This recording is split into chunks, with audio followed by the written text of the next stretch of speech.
Trabalhar hoje com um texto que está na carta aos Efésios, no capítulo 5, onde ali o apóstolo Paulo nos fala no primeiro versículo: portanto, sedes imitadores de Deus como filhos amados.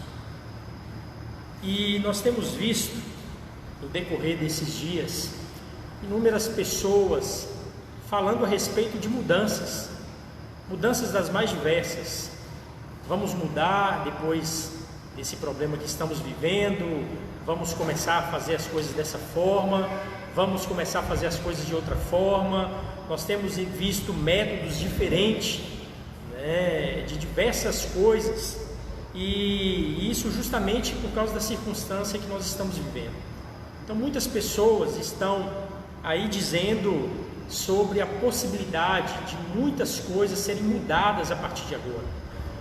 Nosso desejo é que aquilo que está sendo mudado para melhor permaneça, que a gente de fato continue praticando essas boas e melhores práticas no sentido de melhorar o nosso dia a dia, o nosso cotidiano, especialmente a nossa vida com Deus. E por que a nossa vida com Deus? Porque nós temos visto inúmeras pessoas buscando a Deus. Nós temos visto o povo de Deus clamar, rogar a Ele por misericórdia, por graça, por bênção, por cuidado, por proteção, por zelo. E talvez tudo isso que tem acontecido seja de fato para um avivamento pessoal.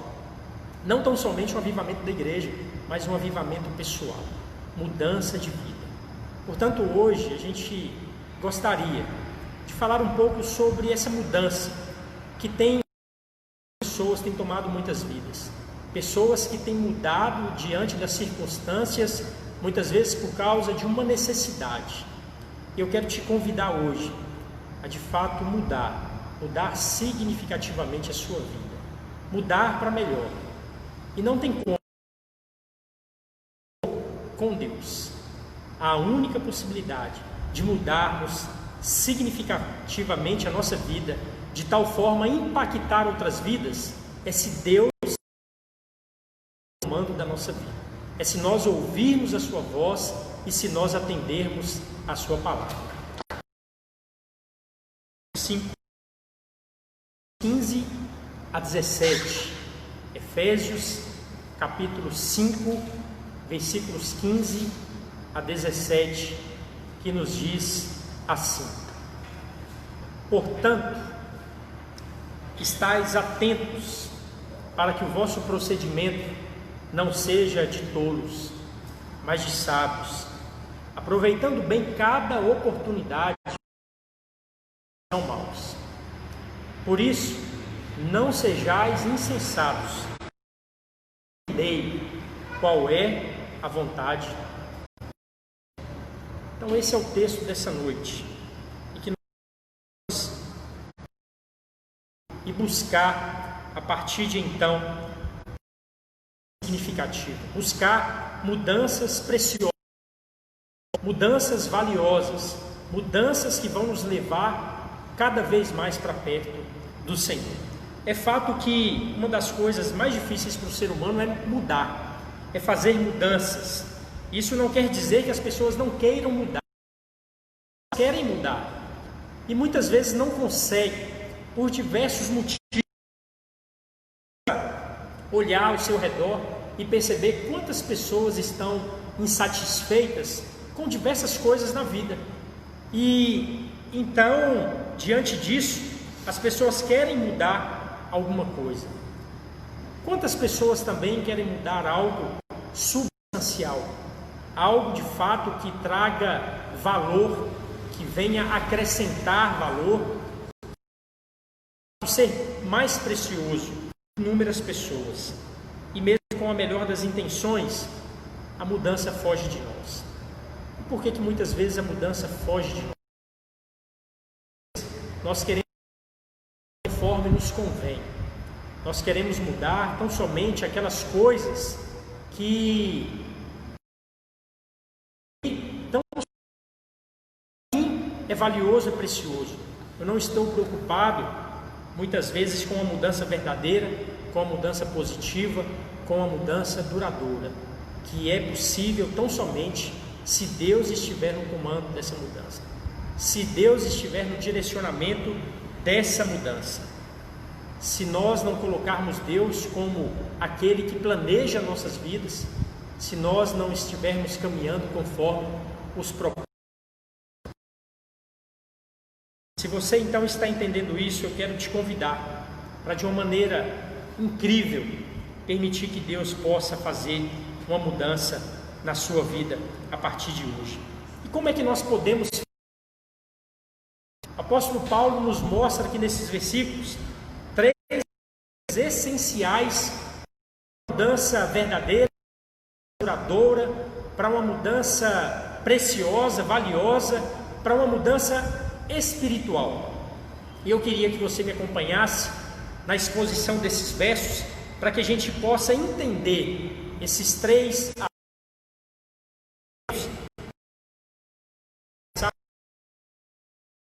Agora é hora de Deus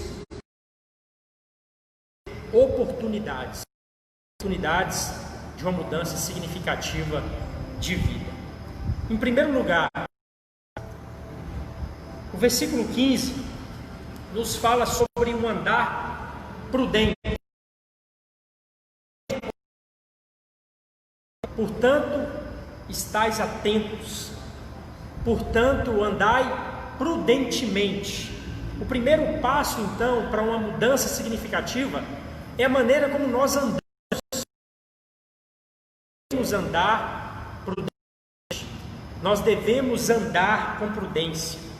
Efésios capítulo 1, prudente, e sim como sábios. Isso aqui tem um peso muito grande para nós. Quando nós compreendemos, quando nós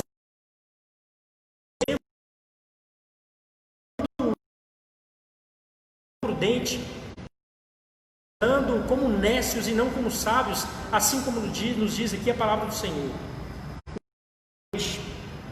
Ele é completamente diferente de quando desobedecemos a Deus, pelo escuro, de quando andamos zigue-zagueando, à deriva, caminhando a ermo, sem saber para onde vamos.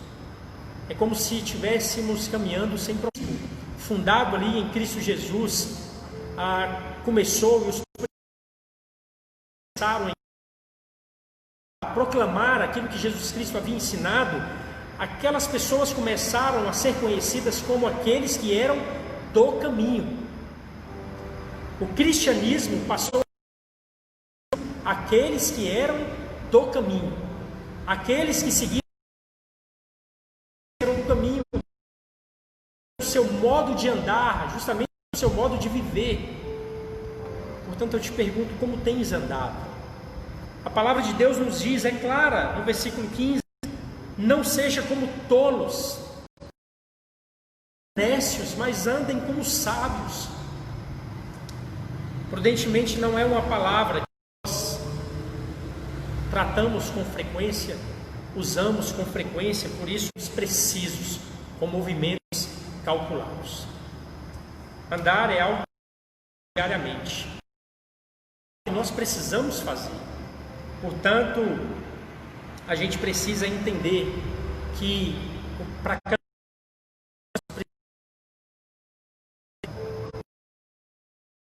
uma iluminação que vem de Deus, um Espírito que abre os nossos olhos espirituais, que abre os nossos ouvidos para ouvir quando Deus nos direciona, para ouvir quando Deus nos chama. Você já tentou andar no escuro?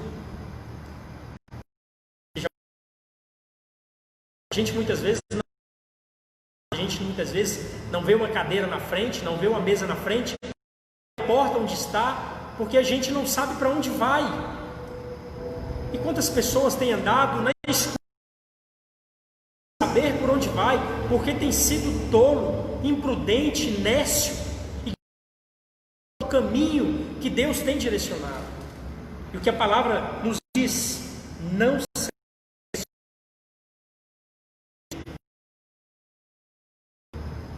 se nós pensarmos então nesse mundo que vivemos em termos espirituais, caminhando na escuridão, levando justamente uma vida em um mundo obscuro, e Paulo nos advertiu, sem rumo, para não andarmos na escuridão. Precisamos prestar atenção, manter o foco, e não há outra maneira que não seja andar prudentemente como sábio. A oferta e sacrifício, e aí ele vem nos ensinando então como caminhar, como andar. Eu te pergunto, como tem andado? Você tem buscado atender aqui o que a palavra de Deus nos diz? O verso 4, com indecência, não haja com conversas tolas, com gracejos obscenos, é justamente que devemos andar, que é um modo de dizer que andamos assim. Mas aí o verso 8 em diante vai nos falar, no passado era estreia, quando ainda não eram filhos de Deus. Infelizmente muitas pessoas ainda se encontram hoje nessa condição, mas aqueles que o inexperiente acredita em qualquer coisa, mas o homem prudente vê bem onde ir. Em outras palavras, quando você estiver pronto, conforme o chamado, saber bem onde está pisando, vai saber observar os perigos dessa vida, vai saber esperar o momento certo de tomar uma decisão, porque você é sábio do Senhor. Através do profeta Jeremias, Deus nos diz que nós devemos ter um rumo na vida. E Jeremias capítulo 10, 20, eu sei que ao homem não pertence o seu próprio caminho, traçar seus passos. Em outra versão nós vamos encontrar: o homem é incapaz de traçar o rumo de sua vida.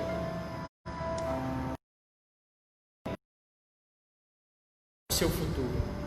A palavra de Deus, se nós somos frágeis, pecadores, com a própria capacidade, com a nossa lógica, entendendo que os dias são maus. Essa palavra remir nos leva justamente a entender. Aproveitemos que nós passar toda a oportunidade que vier, vamos perder as oportunidades que vêm diante de nós para fazer o bem, para dar testemunho de quem nós somos diante do Senhor, como filhos de Deus, como filhos da luz, porque os dias são maus. Imagina quando Paulo estava escrevendo essa carta, os dias eram os mais piores possíveis, perseguição diariamente, aquele povo vai muito além da maldade desse mundo, da malícia desse mundo, das doenças, das dificuldades, da fome, é muito além. Ele quer nos dizer que nós temos a possibilidade de aproveitar, mesmo em meio aos dias maus, aquilo que pode ser bom. Nós fazemos aquilo que o nosso Senhor nos ensina. O apóstolo, justamente para fazer o bem. Olha que conceito incrível. Olha o que nós temos nas nossas mãos. Aproveitar bem cada oportunidade. É incrível poder escolher de forma sábia o que eu posso fazer. Isso é poderoso. Quando a gente toma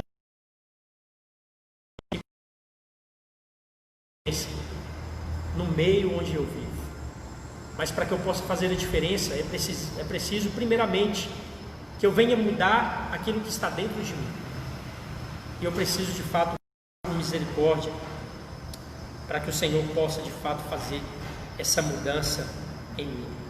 O apóstolo Paulo está nos ensinando aqui que eu posso espiritualmente rever as nossas prioridades, avaliar a nossa agenda, o que é o que é precioso, e descartar tudo aquilo que não presta, tudo aquilo que é sujo, tudo aquilo que é sujeira, tudo aquilo que não concorda. Ele te chama a sua vida hoje.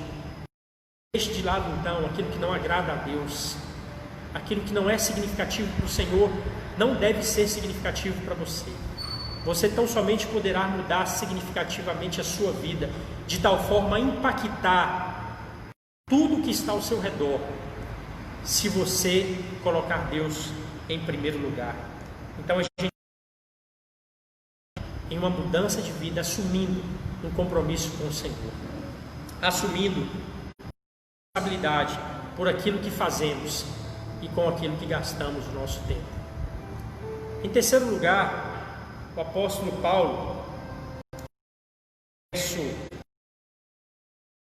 a conhecer o Senhor e entender o seu propósito. Ele nos diz no verso 17: por isso, não sejais insensatos, mas entendei qual é a vontade do Senhor. E importante decisão que a gente precisa cumprir é compreender a vontade do Senhor para as nossas vidas. Por essa razão, não, ou seja, diante de tudo que eu falei, da necessidade de procedimento, não sendo um tolo, não sendo um nécio, mas um sábio, aproveitando cada oportunidade, mas que mesmo diante dos eu posso fazer algo de bom. Vocês precisam ser sábios e compreender acima de tudo que o Senhor tem, compreendendo acima de tudo a vontade do Senhor.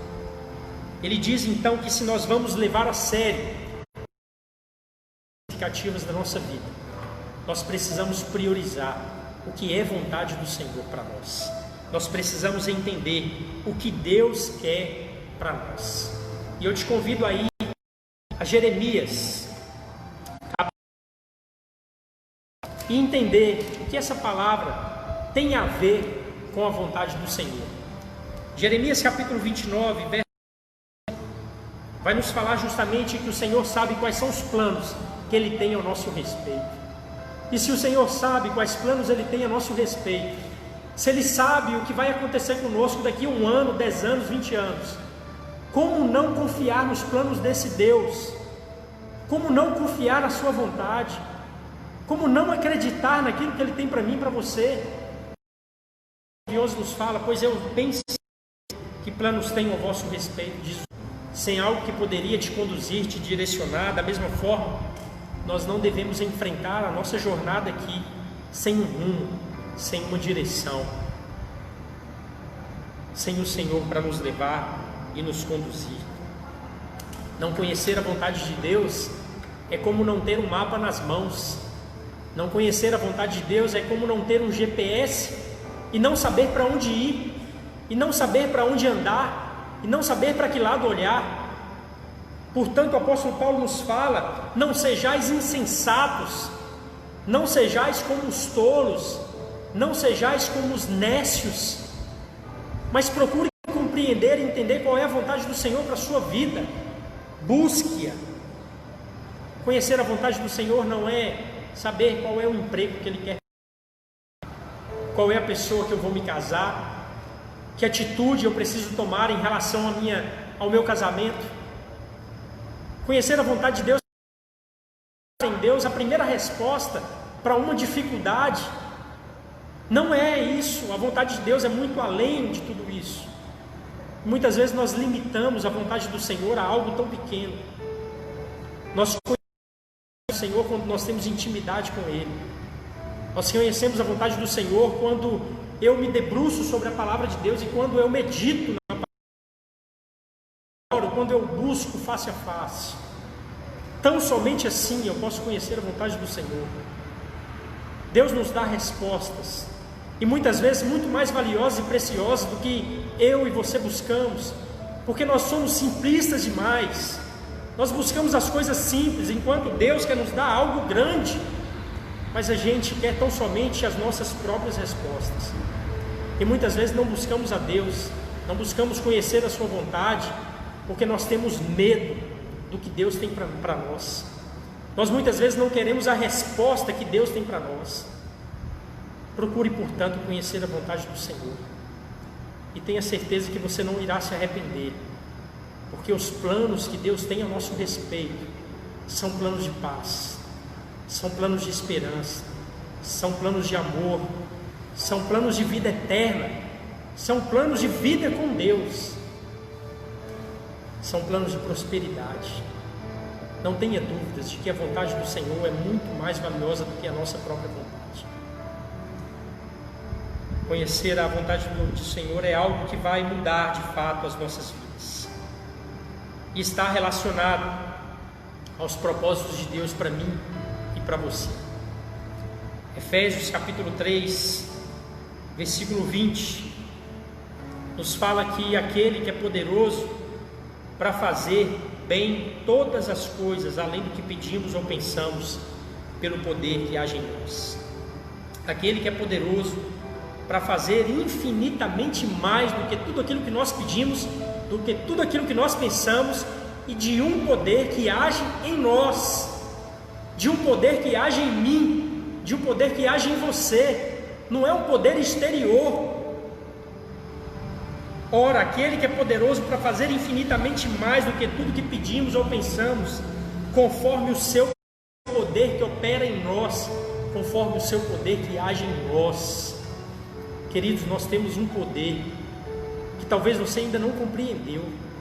É um poder que age em mim, é um poder que age em você, e que nós podemos de fato viver mudanças significativas.